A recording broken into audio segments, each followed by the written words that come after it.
ഡെൻസ്വേൾഡിലേക്ക് ഏവർക്കും സ്വാഗതം. ഇന്ന് വളരെ എളുപ്പത്തിൽ 2 തരത്തിലുള്ള അവൽ മിൽക്ക് ഷേക്കുകൾ ഉണ്ടാക്കിയാലോ. വളരെ എളുപ്പത്തിൽ ഉണ്ടാക്കാം കേട്ടോ. അപ്പോൾ അതിന് വീട്ടിലുള്ള ഇൻഗ്രീഡിയൻറ്റ് മാത്രം മതി. അപ്പോൾ വീട്ടിൽ കുറച്ചധികം പഴം പഴുത്തതുണ്ടായിരുന്നു കേട്ടോ, നന്നായിട്ട് പഴുത്തു വിട്ടുണ്ടായിരുന്നു. അപ്പോൾ നമുക്കിത് 2 തരത്തിലുണ്ടാക്കാം. ആദ്യത്തെ മെത്തേഡ് എന്ന് പറയുന്നത് ഇതുപോലെ പഴത്തിൻ്റെ 2 സൈഡും ഒന്ന് മുറിച്ച് കളയുക. അതിനുശേഷം 2ആയിട്ട് മുറിച്ചതിന് ശേഷം നമുക്കത് ആവിയിൽ പുഴുങ്ങിയെടുക്കണം. പുഴുങ്ങിയെടുത്തതിന് ശേഷം അതിൻ്റെ തൊലിയെല്ലാം കളഞ്ഞ് ആ പഴം ഒന്ന് നടുവേ മുറിച്ചതിന് ശേഷം അതിൻ്റെ നടുക്കത്തെ ആ ഒരു കറുത്ത പാട അതുകൂടി മുറിച്ച് മാറ്റുക. ഇനി നമുക്ക് മിക്സിയുടെ വലിയ ജാർ എടുത്തതിന് ശേഷം അതിലേക്ക് പഴം, അതുപോലെ തന്നെ 2 ഈന്തപ്പഴം ഉണ്ടെങ്കിൽ ചേർത്താൽ മതി, 2 സ്പൂണോളം പഞ്ചസാര, അതുപോലെ തന്നെ 1 ഗ്ലാസ് പാലിൻ്റെ പകുതി, ഇതെല്ലാം ചേർത്ത് നന്നായിട്ടൊന്ന് അടിച്ചെടുക്കണം. ഇതുപോലെ ഇപ്പോൾ ഒരു നന്നായിട്ട് കുറുകിയിട്ടുണ്ട്. ഇനി നമുക്ക് ബാലൻസ് പാലും കൂടി ചേർത്ത് നന്നായിട്ടൊന്ന് അടിച്ചെടുക്കാം. അല്പം തരി ഉണ്ടെങ്കിലും കുഴപ്പമില്ല കേട്ടോ. ഇനി കുട്ടികൾക്കാണ് കൊടുക്കണമെങ്കിൽ നന്നായിട്ട് അടിച്ചെടുക്കാനായിട്ട് ശ്രദ്ധിക്കുക. ഞാനിവിടെ വൈറ്റ് അവലാണ് എടുത്തിരിക്കുന്നത്. ഏത് അവലായാലും കുഴപ്പമില്ല. അതൊരു സെർവിങ് ഗ്ലാസ്സിലേക്ക് ആദ്യം തന്നെ ഇത്തിരി അവലിട്ട് കൊടുക്കുക. അതിനുശേഷം നമ്മുടെ അടിച്ചു വെച്ചിരിക്കുന്ന മിശ്രിതം ഒഴിക്കുക. അതിൻ്റെ മുകളിലേക്ക് പിന്നെയും അവല.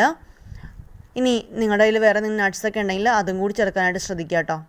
കശുവണ്ടിയോ കപ്പലണ്ടിയോ ഒക്കെ ഉണ്ടെങ്കിൽ അതും കൂടി ഒന്ന് പൊടിച്ച് ചേർക്കാനായിട്ട് ശ്രദ്ധിക്കുക. അപ്പോൾ ഇനി അതിനുശേഷം ഇവിടെ ഇത്തിരി ഡ്രൈ ഫ്രൂട്ട്സ് ഉണ്ടായിരുന്നു, അതും കൂടി അതിൻ്റെ മുകളിലേക്ക് ചേർത്തു. അതിനുശേഷം ബാലൻസ് പാലും കൂടി അതിൻ്റെ മുകളിലേക്ക് ഒഴിച്ചു കൊടുക്കുക ഇതുപോലെ. ഇനി ഒരു സ്പൂൺ കൊണ്ട് ചെറുതായിട്ടൊന്ന് ഇളക്കി കഴിയുമ്പോഴേക്കും നല്ല അടിപൊളി ഓൾ മിൽക്ക് ഷേക്ക് റെഡി ആയിട്ടുണ്ട്. ഇപ്പോൾ കുട്ടികൾക്കൊക്കെ ആണെങ്കിൽ ഈ രൂപത്തിൽ കൊടുക്കാം കേട്ടോ. കണ്ടില്ലേ, ഇതുപോലെ. ഇനി രണ്ടാമത്തെ രീതി എന്ന് വെച്ചാൽ ഏത്തപ്പഴം ചെറുതായിട്ട് ഇതുപോലെ അരിഞ്ഞതിന് ശേഷം ഒരു 1/4 ഭാഗം ആദ്യം തന്നെ സെർവിങ് ഗ്ലാസ്സിലേക്ക് മാറ്റുക. അത് നന്നായിട്ട് ഒരു സ്പൂൺ വെച്ച് നന്നായിട്ടൊന്ന് ഉടച്ചു കൊടുക്കുക. ഏത്തപ്പഴം ആകുമ്പോഴേക്കും അടയ്ക്കാനായിട്ട് ഒരല്പം ബുദ്ധിമുട്ടുണ്ടായിരിക്കും, പഴുത്തതാകുമ്പോൾ കുഴപ്പമുണ്ടാവില്ലല്ലോ. ഇനി അവൽ ചേർത്ത് കൊടുക്കുക. അവൽ ചേർത്തതിന് ശേഷം നമുക്ക് ബാലൻസ് പഴം കൂടി ചേർത്ത് കൊടുക്കാം. ഞാനൊരു 1/4 ഭാഗം കൂടി ചേർത്ത് കൊടുത്തിട്ടുണ്ട്.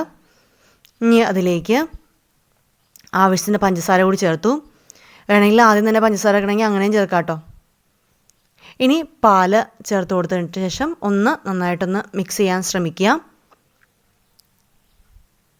അതിനുശേഷം ബാലൻസുള്ള ഏത്തപ്പഴം കൂടി ചേർത്ത് കൊടുക്കുക. ഇനി നമുക്ക് അവലൊരല്പം കൂടി അതിൻ്റെ മുകളിൽ ചേർത്തതിന് ശേഷം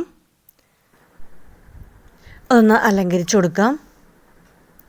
അപ്പോൾ അതിനുശേഷം അതിൻ്റെ മുകളിലേക്ക് നമ്മുടെ ബാലൻസ് പാൽ കൂടി ഒഴിച്ചു കൊടുത്ത് നന്നായിട്ട് മിക്സ് ചെയ്യണം. അപ്പോൾ ഞാൻ ഈ അലങ്കരിച്ചൊന്നും പോകാതിരിക്കാൻ വേണ്ടിയിട്ടാണ് വളരെ ചെറുതായിട്ട് ഒന്ന് മിക്സ് ചെയ്യണം കേട്ടോ. അപ്പോൾ നിങ്ങൾ നന്നായിട്ട് മിക്സ് ചെയ്യുക. അതിനുശേഷം സെർവ് ചെയ്യാനായിട്ട് ശ്രദ്ധിക്കുക. അപ്പോൾ പാൽ നന്നായിട്ട് തിളപ്പിച്ചതിന് ശേഷം ചൂടാറ്റി ഫ്രിഡ്ജിൽ വെച്ച് ഒന്ന് തണുപ്പിച്ചെടുത്തതായിരുന്നു. അപ്പോൾ അങ്ങനെ ചെയ്യാണ്ട് ശ്രദ്ധിക്കുക. അപ്പോൾ ആദ്യത്തെ ഡ്രിങ്ക് ആണെങ്കിൽ കുട്ടികൾക്ക് വളരെ ഇഷ്ടപ്പെടും, അതുപോലെ മുതിർന്നവർക്കും ഇഷ്ടപ്പെടും കേട്ടോ. വലുതാണെങ്കിൽ എല്ലാവർക്കും കൊടുക്കാനായിട്ട് പറ്റും. അപ്പോൾ നിങ്ങൾ 2 ട്രൈ ചെയ്യാം.